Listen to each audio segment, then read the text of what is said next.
Isaiah chapter 57 verse 15. For thus says the high and exalted one who lives in forever. 1 John chapter 2, in verse 13 he says, I am writing to you fathers because you know him who has been from the beginning. God has been there from the beginning. And I began to think about that. Lord, what does that mean for me to live with you who's eternal? It doesn't sound like such a big idea. It doesn't sound like a very complicated idea. I don't think any of us have any problem believing, okay, God's eternal. Oh, okay, I knew that. But what does that look like? What does it look like for me to live with God who is eternal? And I meditated on it. Lord, what does that mean? You are outside time. And that has helped me understand that that's where God dwells. Remember Isaiah chapter 57 verse 15? This is where God dwells.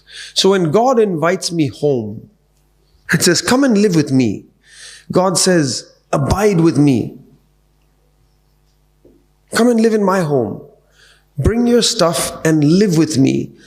When you live in God's home, when you live with God, one of the things that becomes more and more real to you is that God lives outside time. And what does that look like if you are living with God who lives outside time? This will be the mark of it. You won't get anxious by the things that are bound by time. When God doesn't answer my prayer today, or I have a deadline of next week, or my children haven't gotten their education like I thought they should. They're still struggling with some concepts in 3rd grade. Some of you have children older than 3rd grade. My children are in 3rd and 4th grade. And we get assignments back and they got 50%. And you parents who have children in college, you're like, what are you worried about? They're in 3rd grade. But for me, it's a storm. They haven't figured out multiplication and they're in 3rd grade. And the parents who are in college are like, calm down.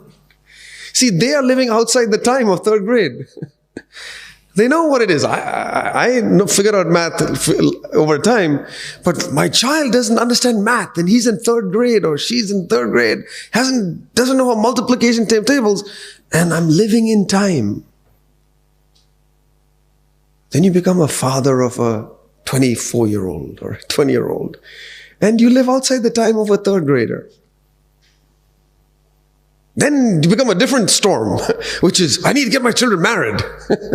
They need to get a job. And then that becomes that storm. 3rd grade, multiplication, don't worry about that. No problem. But my marriage, that's a huge issue. What are my children going to do? Then your children get married. Then it becomes a different storm about grandchildren. And it's retirement. And all these storms happen. But you're very calm when it comes to the 3rd grade parent. Don't worry, multiplication, no problem. It's not a storm at all. That storm has passed. But the storm of retirement, that's a huge storm. And that's how we live. From one storm to the next. I remember this. I had a boss who was difficult for me to work with. That became my big storm. Now I have a boss who's easy to work with. So my boss is not the storm anymore. It's just a different storm now. Now it's one of my coworkers. That's a big storm now. And I'll go to some other work and my coworkers will be fine, and then it'll be something else. It'll be the coffee machine. I'll have all kinds of storms. It's the commute time. It's all kinds of storms because I live in time. I dwell in a house called time. Children are 3rd grade. I've got a time for that.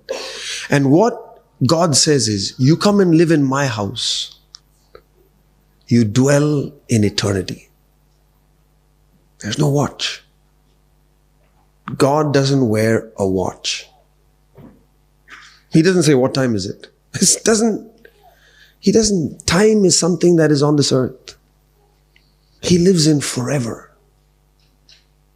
Yeah, God is the same. Yesterday, today, forever.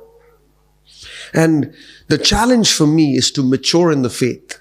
as it says 1 John chapter 2, to go from just knowing God to be a forgiving person, to go from being victory over sin. And God says, what's beyond that? You know what's beyond that? Is to live with this God who's outside time. The storm is raging and he's asleep. The nails are piercing his hand and he's at rest. This is Jesus who we have read about. Pilate says, don't you know I can release you? Jesus says, no, I'm in my Father's house. He is the one in control. I'm not pressured by the situation now, Pilate. You're engaging with me. I'm in my Father's house, where's eternity. And so this word that we know, which is God is sovereign. It's a very big word, really. Another way of saying it is God is eternal. God is in control in an eternal way. And we really need to embrace that.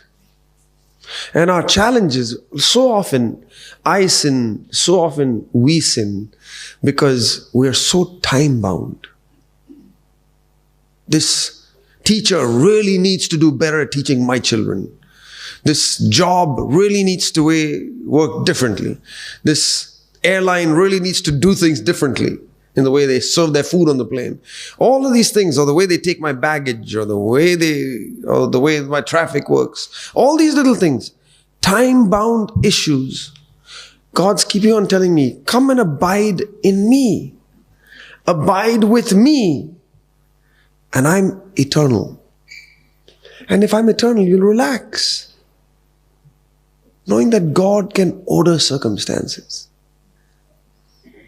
We've seen this in our children's lives, how God has ordered teachers. One teacher to get pregnant and leave. Beautiful celebration for her. So God can bring another teacher that is better suited for our children.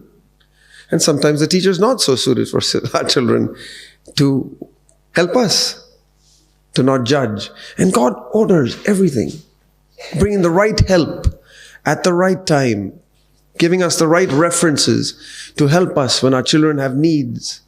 And when he doesn't reference us, God says, not my time. I live in eternity. And to trust, and as we are handling the church, different situations, when a brother gets married, when a sister proposal works out, all different kinds of things, caring for different situations, God's timing is perfect. And to trust, and to not try to force God to work in a particular way at a particular time. God, you live in eternity. You'll close doors, blessed be your name. You'll open doors, blessed be your name. And we just live in eternity, because that's where God dwells. What a life of rest we can have if we will stop looking at our watch and our calendars and our time frames that are earthbound and say, God, I'm going to dwell in eternity. That's where God dwells. That's his home.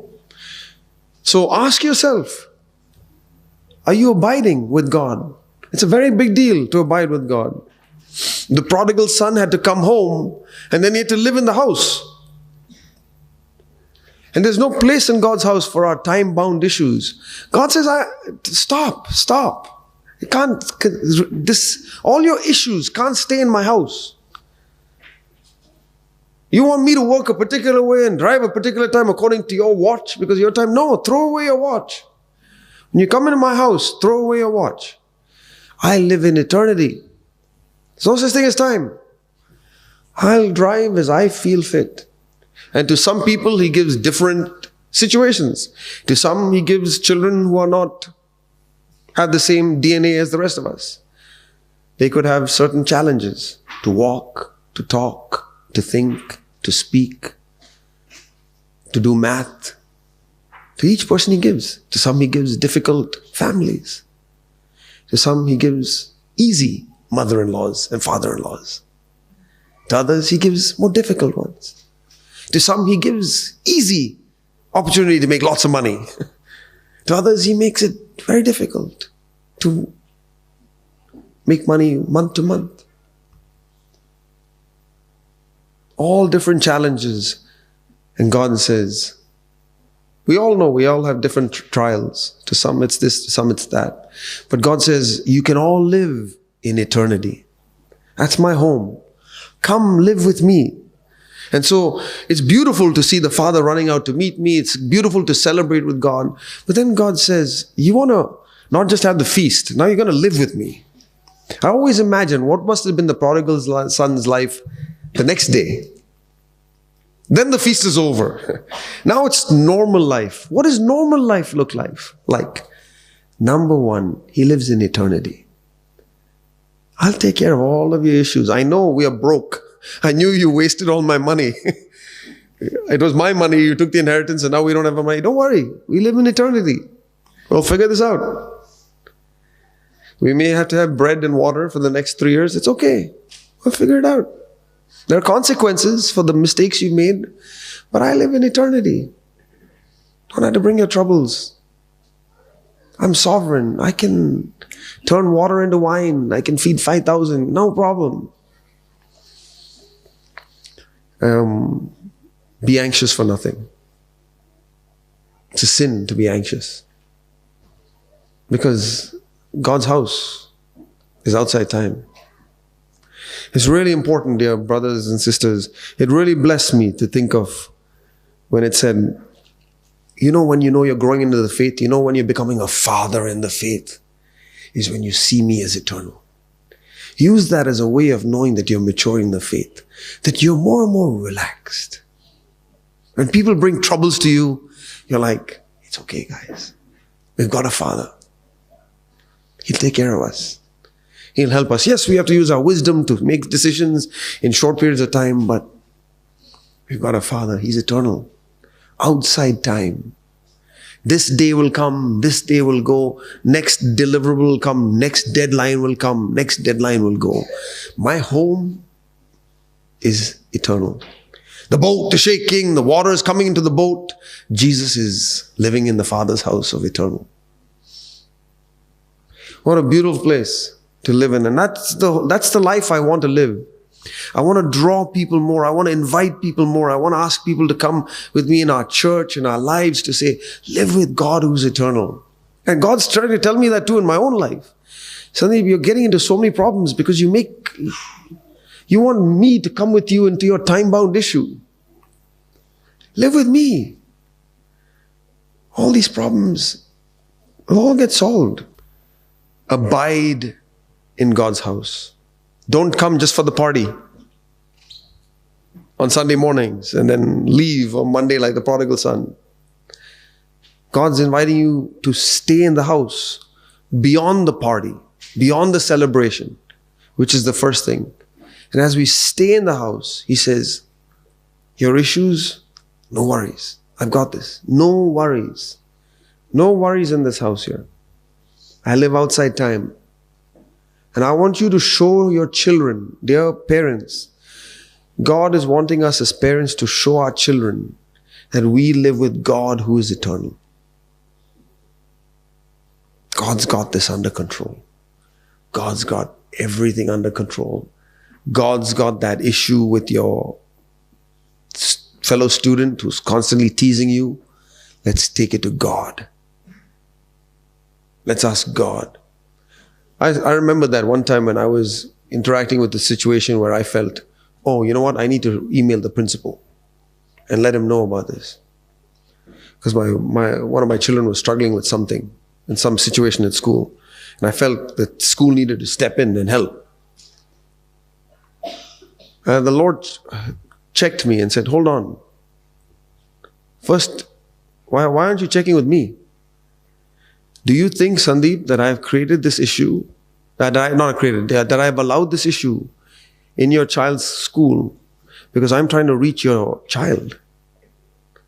I'm trying to reach your child to say, I'm here. I can solve your problem. If you keep emailing the school and trying to solve all your children's problems for them, you're never going to create an opportunity for me to reach out to them. Maybe I'm the one who was behind this. who specifically allowed it to cause that trouble in your child's life. So that you, being the godly parent that you are, would encourage your daughter to reach out, or to encourage your son to reach out in this time of trouble. And let her cry to God. And let her wet her pillow to God at night. And then I'll speak to her like I spoke to Samuel when he was a little boy. But it's not going to happen if you keep coming in the way and messing things up. And I'm not against emailing the schools or emailing the work or anything like that. But where is the place for God to work in some of these situations?